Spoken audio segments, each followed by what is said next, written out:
Huge news, no doubts. The Supreme Court rules states can't, like I said, hail Trump him off the ballot. Yeah, right. Hail him. Yeah, exactly. The Supreme Court rules states cannot kick Donald Trump off of the ballot. NBC News, this broke, like I said, of course, yesterday. The Supreme Court on Monday handed a sweeping win to former President Donald Trump by ruling that states cannot kick him off the ballot over his actions leading up to the January 6th attack on the Capitol, bringing a swift end to a case with huge implications for the 2024 election. In an unsigned ruling with no dissents, 9-0, the court reversed the Colorado Supreme Court, which had determined that Trump could not serve again as president under Section 3 of the Constitution's 14th Amendment. The provision prohibits those who previously held government positions but later, quote, engaged in insurrection from running for various offices. The court said the Colorado Supreme Court had wrongly assumed that states can determine whether a presidential candidate or other candidate for federal office is ineligible. The ruling makes it clear that Congress, not states, has to set rules on how the 14th Amendment provision can be enforced against federal office seekers. As such, the decision applies to all states, not just Colorado. States retain the power to bar people for running for state office from appearing on the ballot under Section 3. Because the Constitution makes Congress, rather than the states, responsible for enforcing Section 3 against all federal office holders and candidates, we reverse, the ruling said. So they can kick someone off of their state ballot, but they can't kick someone off a federal ballot. Right. Makes perfect sense. Most people saw this coming a mile away. But not most in the mainstream media, as we will get to in just a second. By deciding the case on that legal question, the court avoided any analysis or determination of whether Trump's actions constituted an insurrection. The decision comes just a day before the Colorado primary, which is happening right now, as are all of these Super Tuesday primaries. Minutes after the ruling, Trump hailed the decision in an all capital letters post on his social media site, writing, "Big win for America. Big win for America." In addition to ensuring that Trump remains on the ballot in Colorado, this is the big part here. This was a minor question, although Russ and I called this pretty much accurately. The decision will end similar cases that have arisen. So he got taken off of the Illinois ballot a few days ago, and we said, that's not going to stand for much longer because the court's about to rule here, and here we have it. Yeah. So far, only two other states, Maine and Illinois, followed Colorado's paths. Like the Colorado ruling, both of those decisions were put on hold. Now, although the bottom line vote was unanimous, there were some divisions on the court. This is what the liberals are trying to spin, that this was a more divided ruling than it was, which has a 6-3 conservative majority as to how the case was resolved. So the three liberal justices, Sonia Sotomayor, Elena Kagan, and Ketanji Brown Jackson, complained in a jointly written concurring opinion. Concurring, I think, is the key word there. Right. Yeah. Concurring opinion, not dissenting opinion. Concurring opinion. Right. It was a concurring opinion overall, but they nitpicked. They pointed out that in their mind, the court had decided more than it needed to by laying out how Section 3 can be enforced by Congress. So their complaint was not that the ruling was wrong, just that it's broader and went further than it should have gone in its scope. They said the decision could insulate Trump from further controversy, adding that the ruling shuts the door on other potential means of federal enforcement of Section 3. Conservative Justice Amy Coney Barrett agreed that the court went further than required, although she did not join the liberal justice's opinion. Okay, so there is no real dissent. Some of the libs are saying this was 5-4. Some are saying it was 6-3 because Barrett kind of agreed with them, but kind of didn't. Bottom line is, as Amy Pancakes points out here, Barrett said that although she had some disagreements with the rationale, the liberals should not amplify disagreement in such a politically charged case.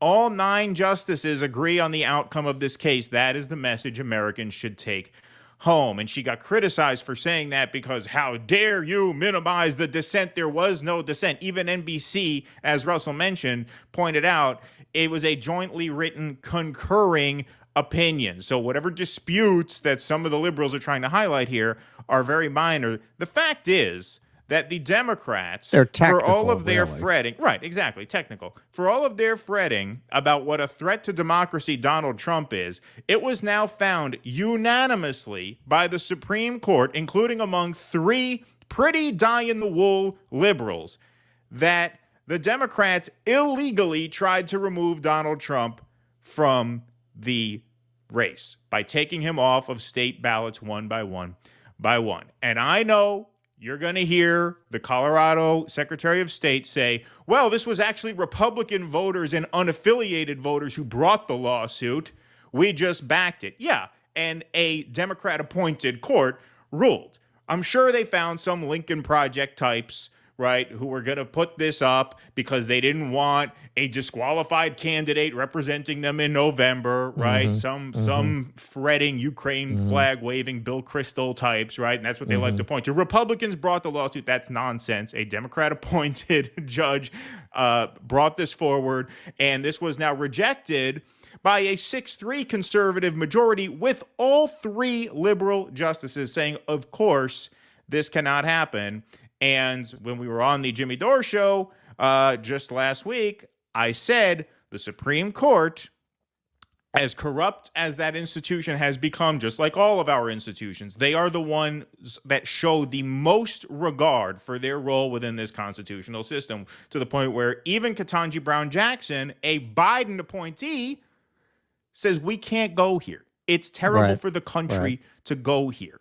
Going here will do so much more damage to our democracy than even a Trump victory. Well, of course, every election would be state by state trying to disqualify people from the ballot. It would just it would be complete chaos. And it's funny that plus this ruling comes. The short-term civil unrest would cause irreparable harm as well. Right. Aside from the precedent. This coming the same exact week. And I just don't know if my sanity could handle reading that fucking book. But there's the same book. There's the same week they dropped this book about how white rural voters are, among other things, the most hostile to democracy. And here you see the same exact people who are lapping that up, doing everything they can to avoid a democratic election. They've been doing that with Trump all along. Throughout his entire political career, they have tried to circumvent the democratic process and find a way to delegitimize him, to knock him out. Their underlying assumption, it underlies everything they say about this. The voters can't be trusted. Now, okay, if that is your fundamental belief, and it clearly is, it is the unspoken part of their entire worldview. Well, you do not believe in democracy. You believe in oligarchy. You believe in kind of show elections between 2 people that your class finds acceptable. That's not a democracy. Yeah, no, absolutely. Absolutely. And this is what is so disempowering about the resistance movement. This is why, even after Trump won, I was never a Trump supporter. I did not vote for Donald Trump in 2016. I didn't think it was a great thing for the world that he won the election. I thought it was less harmful than had it gone the other way. I'll admit that for sure.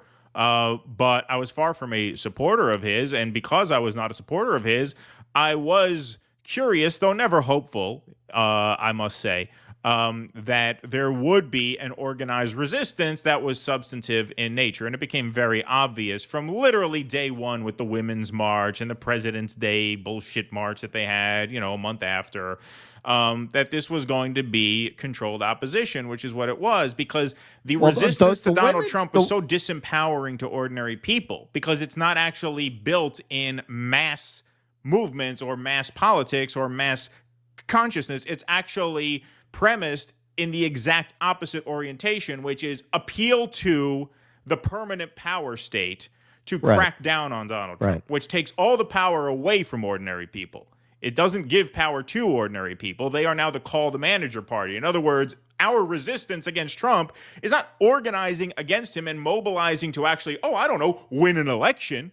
It's to blow the whistle as loud as we can, as often as we can, in the hopes that someone with permanent deep state power will come and take care of the problem for us. That's not democracy. Right. That's not even politics. That's just appealing to a shadow state to do your bidding for you. That is anti-democratic, if anything is. The Women's March was really remarkable, and it really demonstrated what the institutional left has become. A just absolute fucking hollow, devoid of content, pathetic joke. They had no demands. They had no platform. They marched seemingly with the premise, we're really mad that Donald Trump won the election and we're going to make hats. Right. Yeah, right. Exactly. What the fuck is that? What is that? They had literally no list of demands. They just marched. It was just an enormous call the manager march. That's what they should have called it, the call the manager march. Well, all of them were like that. All of them. The tax march. The tax march was not about taxing the rich. It was about somebody bust Donald Trump for not paying taxes, right? He didn't pay his taxes. Right. But you really, it was already pretty clear. But the Women's March, the Mick resistance elaborated on that theme as the Trump years went on. But the Women's March really was quite incredible. I think it was really, maybe I'm wrong, but I don't think I am. It was the first march of that size, of that scale, that was about absolutely nothing. It was the Seinfeld show of marches. Right, exactly. Yeah. It was a march about nothing. There was nothing. And everyone was so fucking proud. I'm sure you, like myself, I'm sure a lot of our audience have some lib friends who very proudly, posted pictures of themselves with their pussy hats on. And so what point are you making? Well, it was also a way of coping with the fact that Hillary lost. They were very excited to get the first woman president, and they didn't get it. So it was like a show of support for her in retrospect, kind of. That's what it was. And they were massive. They were absolutely huge. But yeah, no demands. Usually when you march, you demand something, right? No platform, no nothing. Exactly. Nothing. And that has just continued. That's just continued. You want to look at a hollow political movement.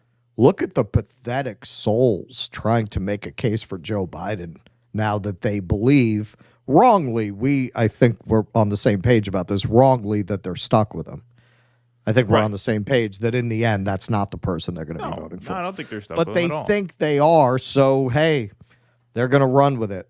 Look, as we speak, the votes are being counted on Super Tuesday. You got California and Texas both voting tonight. Biden's going to get, I think, all of the delegates from both of those states. Those alone should put him pretty close to the 50% threshold. Once he crosses 50, at that point, the voters are out of the picture. At that point, those delegates who go to the convention in Chicago can be instructed by Jamie Harrison to vote for whoever Jamie Harrison wants them to vote for. Now, they don't technically have to, but come on. These are Biden delegates. They're team players, if ever there were. They will vote for whoever they tell them to. So at this point, it's just up to the DNC whether they want to keep Biden on. They can force him out if they want to. They can force him out if they want to. And I have a feeling, a very strong feeling, that they will. Please clap.